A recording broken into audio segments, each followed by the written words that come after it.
What's happening, y'all? This is OBB, the Diecast News Guy, bringing you all with another next-gen diecast review provided by my good friends at Circle B Diecast. Make sure to use that promo code OBBYT to get $5 off the shipping on your next purchase, and also make sure to check out their Black Friday deals that are starting this Wednesday all the way up to the weekend for Black Friday, and make sure to use the promo code BF22 so you guys can use that for the free shipping. My promo code will not work on the Black Friday discounts. They will only work on diecasts that are not discounted, so hopefully you guys don't get confused by that. But anyways, good luck, save money, and shop diecast. But today it's gonna be a diecast that I actually kind of waited, for the Stone Ages for this card to, get the reviewing out. But I decided to go and get it. I know it's a tacky looking card, and I know a lot of people are gonna have a lot of mixed opinions on it. But I decided, what the hell, I'm gonna go and give my honest opinion and review about this car. This is on William Byron's 2022 Valvoline Chevrolet Camaro ZL1 1LE for Henry Motorsports. Yeah, this is, I guess you could say, the odd Valvoline scheme compared to the legendary Valvoline scheme that, Kyle Larson, drove and won at Homestead, which I saw in person. And then we got this thing right here, which, it kind of looks like it kind of is having an identity crisis. It really doesn't want to know what it wants to be. But, I got this diecast way before, the Kyle Larson Valvoline car showed up, at your guys' doorstep. So, and plus, I think the color scheme looks okay, but we'll get into more of this and many more. Let's kick off this diecast review, the official unboxing, William Byron's 2022 Valvoline car. And alrighty, guys, we got this diecast out of its box, and yeah, this is a really unique looking paint scheme that we got right there for William Byron. I will say one thing though, guys. I know a lot of people don't really like this paint scheme compared to the Kyle Larson one, which I will be showcasing the 2021 version of the Larson Valvoline scheme for comparison, because I do not have the Valvoline 2022 scheme with me. I probably will pick that up soon, but I will say this is a better paint scheme compared to the monstrosity that he had last year that he ran at the Roval, which he did ran this car again at the Roval and also debuted at the LA Coliseum, which I think he got like a top 5 in, which was pretty cool. I think he also got a top 5 in this car at the Southern 500. Led a few laps actually as well. I think like 50 something laps. So looks like Byron was gonna have a good shot of making it into the next round. For like the round of 12. But yeah, that's on the 500, man, was something else. I mean, with Eric Jones winning that race. And I think there was one more race. Oh yeah, at the Nashville race, guys. Nashville is when he had that broken steering rack that happened. So that really kind of affected his day and finished 35th. So yeah, I mean, Byron's had some good luck and some really horrible luck in this Valvoline scheme. Get back to what I said before I named the history about this car.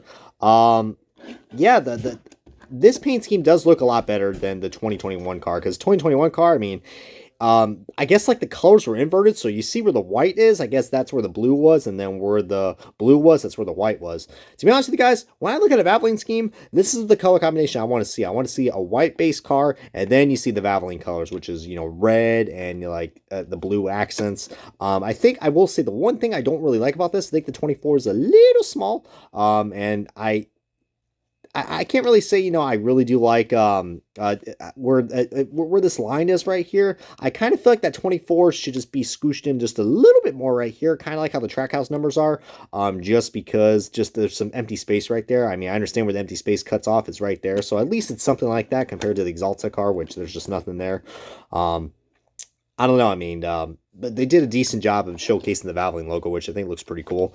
But yeah, I mean, like I said, people are not really gonna like this car just because, they see the Dayglow 24, the bright yellow 24, that's pretty iconic. And you see the Goodyear logo is not really too hard to really, catch the eye right here. It kind of blends in with the white, so I know it looks kind of tacky. Do got like a black paint chip right there. I don't know what happened right there. But you see the paint, it's got this gunmetal finish on the paint for the rims, which, doesn't look too bad, but I think the left rear probably looks like it's the best. I mean, I kind of wish all the rims were painted like that. See how that where just the rim is painted compared to the whole actual tire. So very, very inconsistent. I kind of wish the wheels just look like that. That's perfect. If Lionel can paint the rims like that, then heck, you got me sold. I mean, that looks so much better compared to this. This looks like a Matchbox tire. This looks like, a good authentic diecast.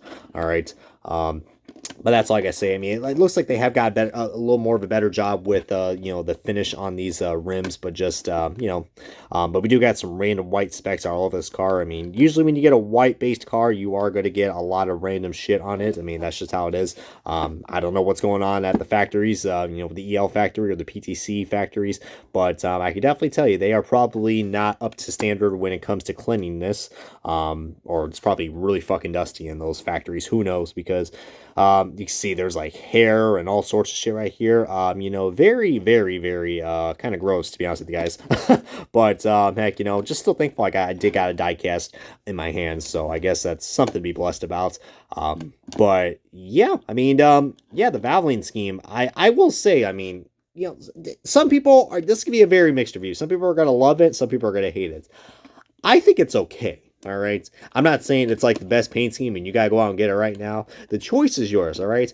I already picked up, a good handful of William Byron diecast this year. I got the Exalta test card, the Liberty University car, and the Exalta throwback. And those are really cool and all. This one, I mean, I don't know. I mean, I would say I might like it a little bit more than the Liberty University car, just because I love the Dayglow Yellow 24. I think that looks cool. I don't care what people say. I think that looks really nice. They could do a little bit more with this paint scheme compared to the Kyle Larson Valvoline scheme, which I'm going to show you guys right here. This is the 2021 paint scheme, which I just think looks so much better. I mean, I understand one has to do with, the actual motor oil. One's just Valvoline, but, Valvoline is still motor oil, so it's kind of redundant that they just kept, advertising that. But just, I'm glad we do get two different Valvoline teams, but the Larson one's so much better, man. So much better in terms of just, colors. Like I said, I think this paint scheme is definitely a lot better than its previous years. Especially when this car first debuted at the LA Coliseum. I think it really did stood out, and it kind of caught my eye. I was like, wow, that's actually a pretty decent looking car. But just the Larson one, I just think looks so much better. I don't know. You guys be the judge of it, guys. I mean, some of the designs actually, I don't know. I mean, I do like that. I kind of like both the designs. They're both unique in their own little ways.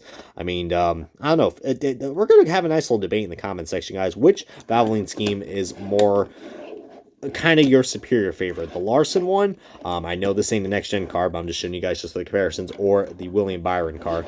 I mean, yeah, I mean, that's definitely something I really want to hear you guys' thoughts and opinion on that. Look at that tire. Look at that tire. That's a one loose tire. My God. But a nice little wonky suspension as well. Look at that. It's just wonky, wonky, wonky.